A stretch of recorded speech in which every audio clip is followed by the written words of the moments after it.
I had been working in a series of internet startups and software companies since the 90s.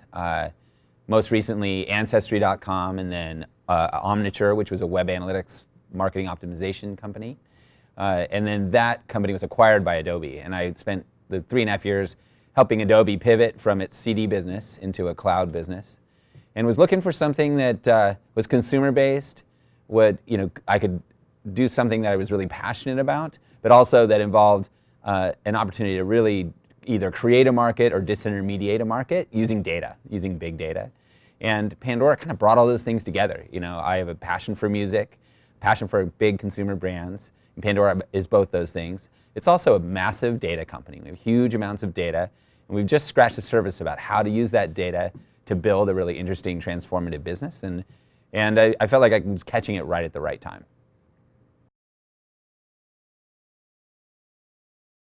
Well, any long journey has a lot of ups and downs. As long as you keep your eye on kind of our long-term objectives, we feel good about the everyday. We're in a really good place right now.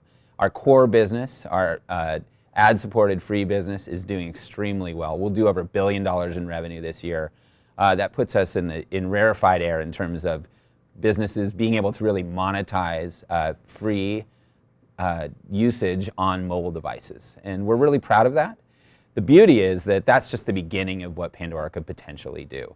So we have this really great core business that funds our investigations into many other things. So as we're able to be profitable, generate cash. We generated $50 million in EBITDA last year on $900 million in revenue. We'll do over $1 billion in revenue this year, well over $1 billion in revenue, and EBITDA closer to $70–80 million this year. We're driving a lot of investment back into a lot of the opportunities we see both in the United States and internationally over the next few years.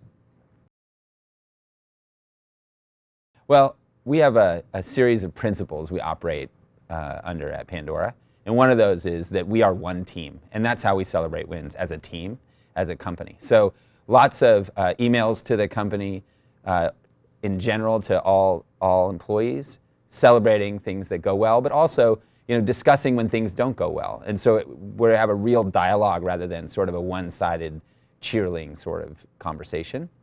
We also have monthly meetings that we invite our entire employee base to, and we talk about the big wins from a customer perspective, or the big wins from a listener perspective or a music maker perspective. This last couple of months we've had some really interesting new initiatives hit the ground with the Rolling Stones in terms of promoting their tour, with Jack White live streaming his Madison Square Garden concert. And those kind of things are exciting about they're the next frontier of Pandora's connection with the artists that we're trying to bring to our listeners. And we share those kind of wins with our whole company. We show clips from the events. We talk about the statistics and the positive impacts we've had on the artists and on their careers. And those things help galvanize the company, all 1,600 employees, around the company's mission and what we're trying to accomplish. It's really important that we're honest with ourselves about what our opportunity is, and that we stay really focused on optimizing for that opportunity. We're not trying to be everything to everyone. The music industry is one, kind of blanket term, but the way people listen to music, that experience has lots of manifestations. Most of the other companies that are trying to participate here are focused on on-demand listening, or when a user goes in and chooses a specific song or builds a playlist or wants to hear an album. And that's not what Pandora is.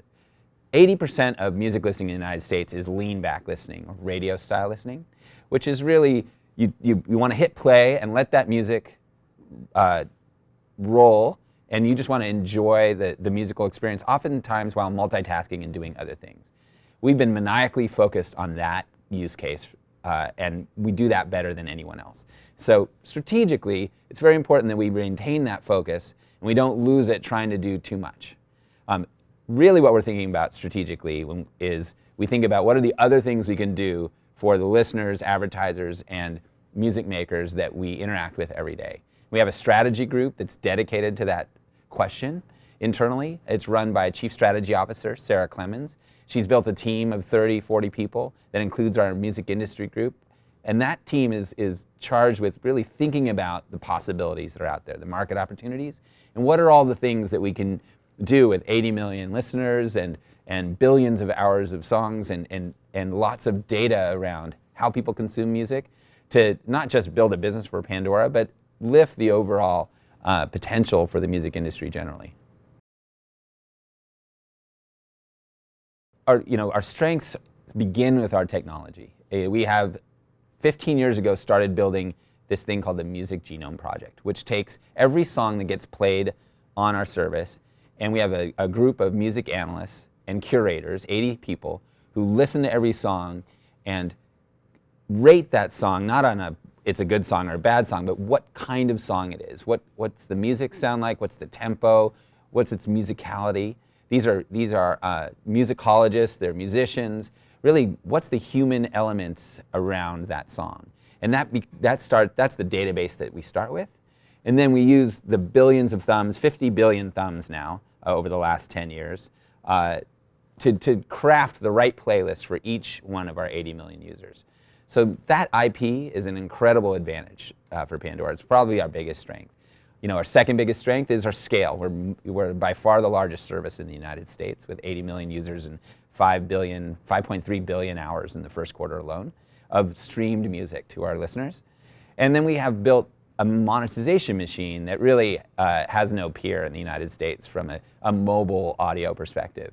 The fact that we'll do more than $1 billion in revenue with a very focused radio-like product is really extraordinary. And one of the reasons we're able to do that is we've spent the last few years investing deeply in the technology and the data and the integrations and the team to deliver on that monetization.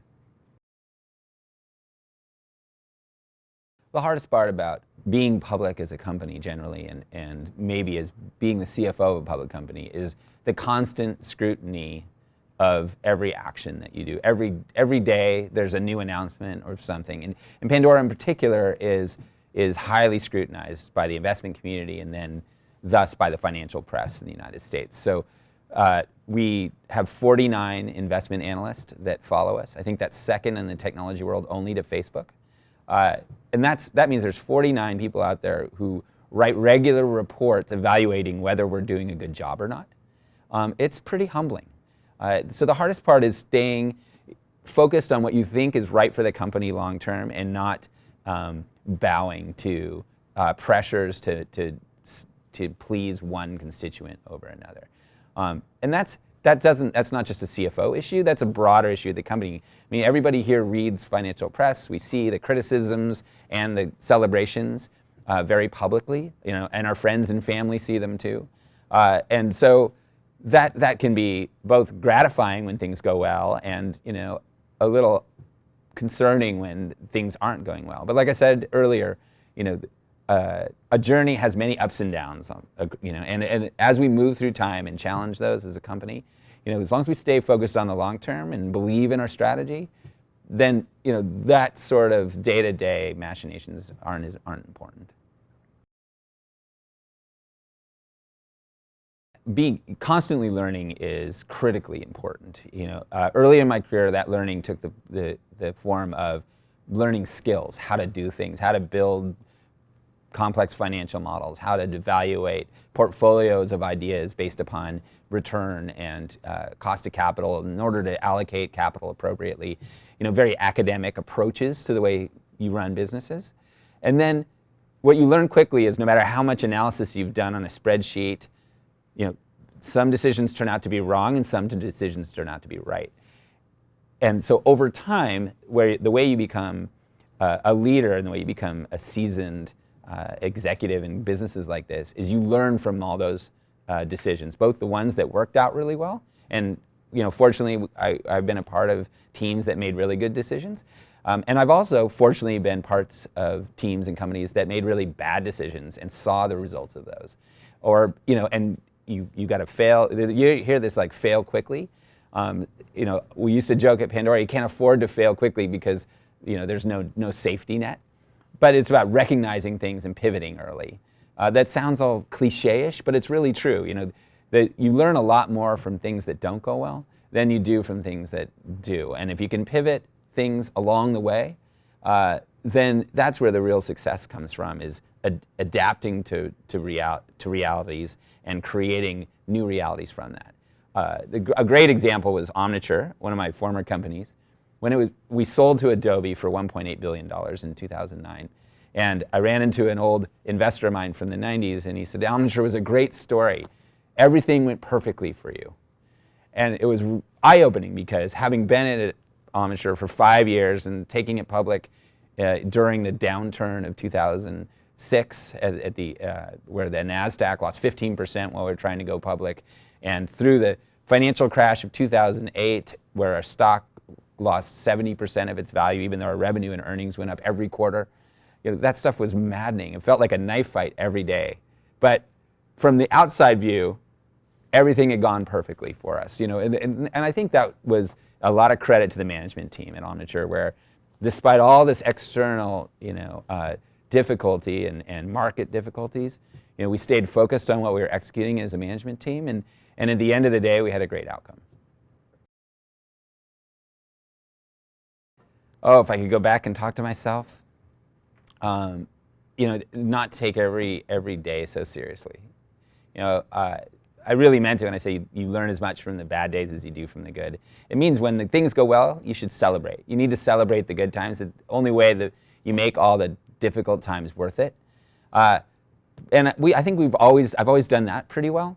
But I would go back and say, like, in those dark hours, don't despair. Like, things can be really tough. But and sometimes things don't work, and sometimes they fail, and you got to just move on from that. But success is surprisingly usually always around the corner. If you make the right decision, find the right gap in the opportunity, like that, it just takes a little more work, takes a little intuition, and if sometimes I probably took that a little too seriously. Like, have a little fun, focus on the positives, and things will work out in the end.